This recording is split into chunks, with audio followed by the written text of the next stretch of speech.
There's an infinite array of investment possibilities to suit every type of investor and risk appetite. You could take a long-term approach, in which case you may buy and hold shares in mature, blue-chip companies. But what if you have a more aggressive approach? What if you want to maximize the impact of the cash you have available?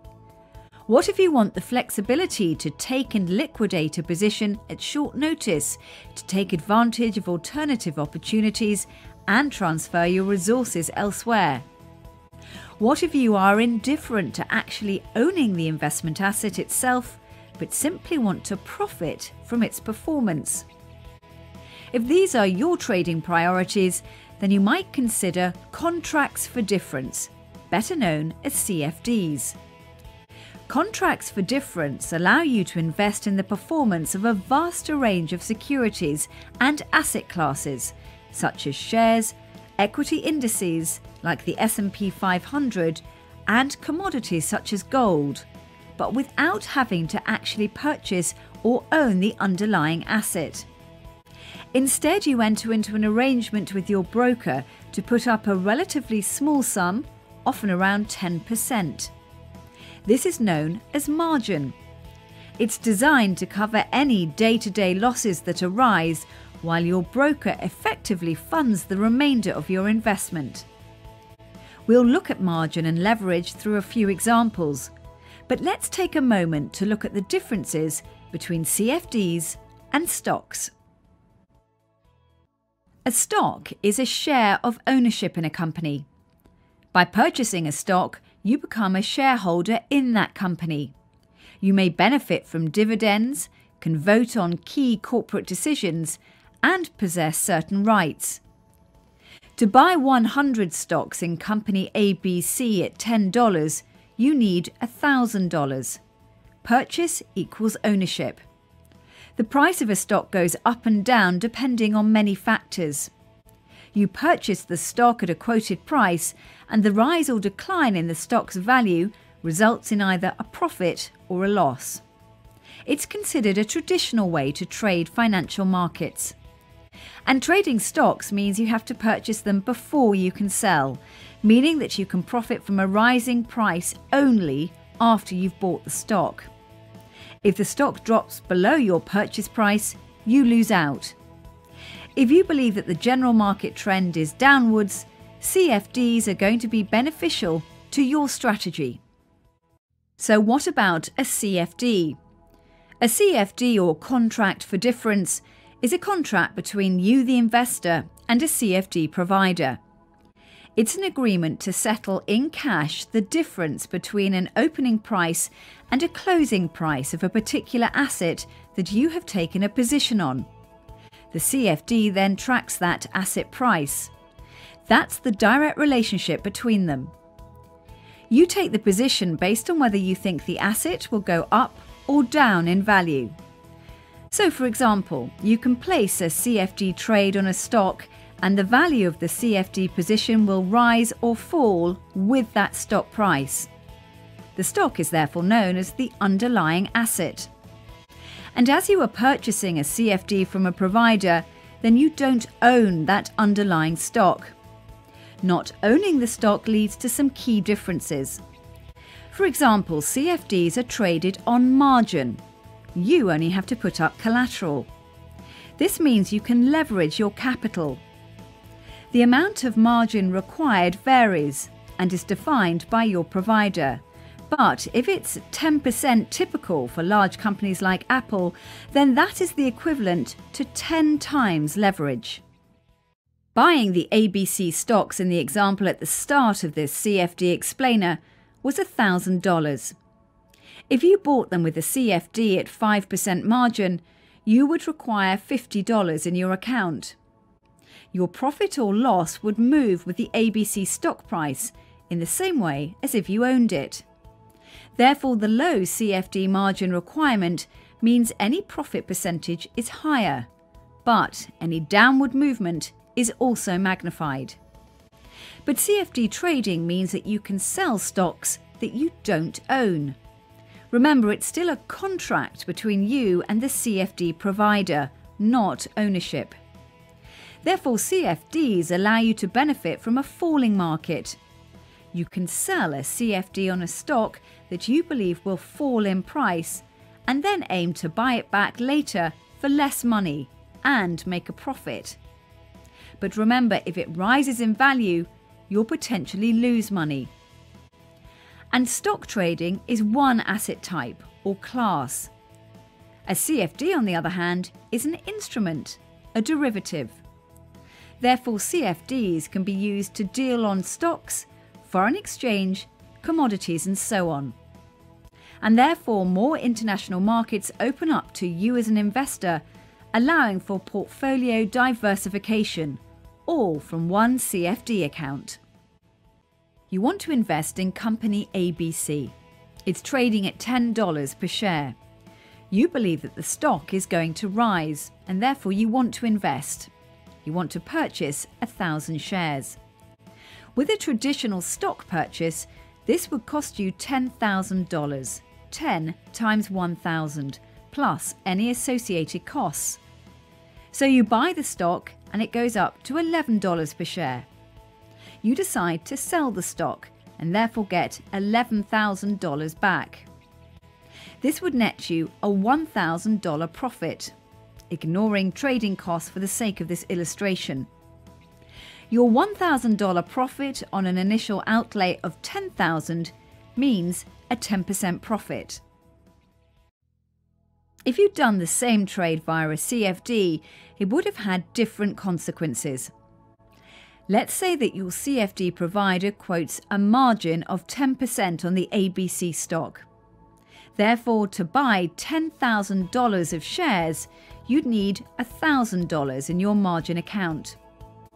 As the shares went up to $11, you closed the CFD position and, just like the stock trade, you make a $1,000 profit. But there's a key difference. You invested $1,000 and made $1,000. Therefore, instead of a 10% return on investment, the CFD would give you a 100% profit.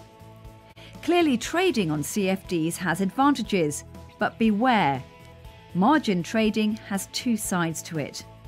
Whilst your potential profits can be magnified due to the fact that you haven't paid the full stock price for your CFD position, conversely, losses are also potentially higher. Margin also subjects the investor to a number of unique risks, such as interest payments for use of the borrowed money. It's essential that, as an investor, you understand the advantages and the disadvantages of any financial instrument before you start trading. Apple shares are trading at $99 to $100. You buy 500 Apple CFDs at $100 each. That's $50,000 of notional investment.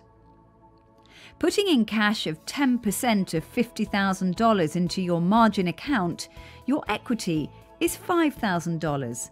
That's 10% times $50,000. Your broker then finances the other 90% for you in the market. Later in the day, Apple has risen to $103. So you sell your 500 Apple CFDs for $103 each.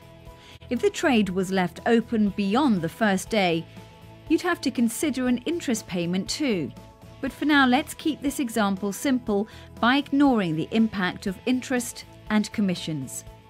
So have you made a profit or loss?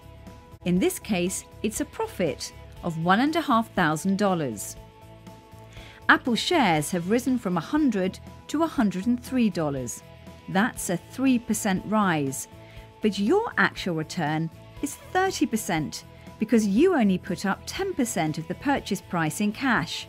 So your profits are 10 times the rise in the share price. In summary, you could have bought Apple shares and made some money if they rose. Instead, you bought a CFD on Apple shares and the profits were 10 times leveraged. As we demonstrated, one key feature of CFDs is this leverage or gearing. Another is that a trader can enter the market by selling an asset or going short. In this example, you believe that the gold price is about to fall, so you sell gold CFDs in the hope of being able to buy back the asset at a lower price and therefore make a profit. Closing your open trade is also known as squaring your position. Warning: leverage increases risk. You need to realise from our previous example that if Apple fell by 3%, you'd be down to $3,500 cash in your margin account. That's the original $5,000 less your losses of $1,500. That's a loss of 30%. Indeed, your losses could exceed $5,000 if Apple's shares fell rapidly. Back to gold, which is trading at $1,000 to $1,006 an ounce. You sell a CFD on 50 ounces at $1,000. That's $50,000 of notional investment. In this case, you might put in 4% cash margin of $2,000. Your broker finances the other 96% of the sale. Now this trade then is 25 times leveraged. Later in the day, gold has risen to $1,008 to $1,024. So you buy 50 ounces of gold as CFDs for $1,024 each. Your gold book is now square. So have you made a profit or a loss? In this instance, it's a loss of $1,200. The loss is because you sold and the market rose. Gold has risen from $1,000 to $1,024, which is a 2.4% gain, but you are 25 times leveraged. Your losses are 60% of your cash margin. So you need to understand that as your initial cash margin is spent, your broker will require extra cash to keep the position open, as they would had Apple shares fallen. Again, if the trade was left open beyond the first day, we would have to consider financing costs too. But once more, let's keep the example simple by ignoring interest. CFDs are traded on margin. You only put up a percentage of the trade as collateral based on requirements set by your CFD provider. Therefore, you can trade a position on a stock, other asset classes can be traded via CFDs too, without actually owning it as an asset. Trading on margin means that as an investor, you rarely have to put up the entire cost of a trade, as you would with a stocks investment. You're required to maintain a certain amount of margin in your account, as defined by your CFD provider, but it's a fraction of the cost of buying stocks outright. CFDs can be traded on a variety of assets and instruments from one account. This means that you can set up a diversified portfolio covering many different markets and have access to much wider trading options. Stocks, indices, commodities, the list goes on. A CFD is an attractive alternative to other financial vehicles. CFDs therefore allow you to explore many alternative options. You can trade a CFD to benefit from a falling price or market. For example, you might have concerns about buying individual stocks. Therefore, instead of buying stocks, you could use CFDs to short a particular stock or even the index, and therefore gain potential profits from a falling market. CFDs are a mechanism that allow you to be an active, engaged trader, whatever the market conditions or your strategies. CFDs can also have regional benefits, or in some cases, be banned. For example, in the UK, as you never own the asset, your CFD is not liable to stamp duty. Conversely, if you're an investor in certain parts of the world, CFDs are not a product you can purchase. Many CFD guides present the concept as an extremely cost-effective method of trading, and they can be, but it's essential that you're aware of the entire process. In other words, all the costs associated with CFDs. For example, the cost of paying the spread on the entry purchase and exit sale can rule out any profits that have been made if there had only been small movements in the price of the underlying asset. So look carefully into which brokers suit your needs. CFDs also have the benefit of being able to add a stop loss. This is an automatic mechanism whereby you can exit the CFD at a chosen point before your losses pass a certain level. CFDs are also a transparent mechanism. They are closely related to the buying and selling of stocks, and one stock usually equals one CFD. Whilst the process isn't complicated, like any financial product, it is still worth researching CFDs before you trade. Leverage is a fantastic way of making your money work harder, but there are two sides to leverage trading.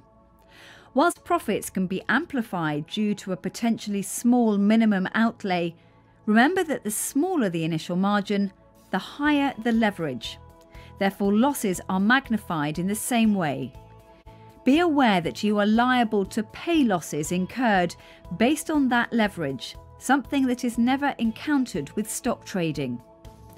The margin level can also be open to change by the CFD provider, and therefore the investor may need to add additional funds. So let's summarise what you've learned.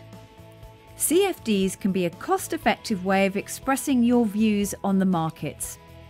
By leveraging your account by using margin, you can buy and sell CFDs without committing all of your collateral.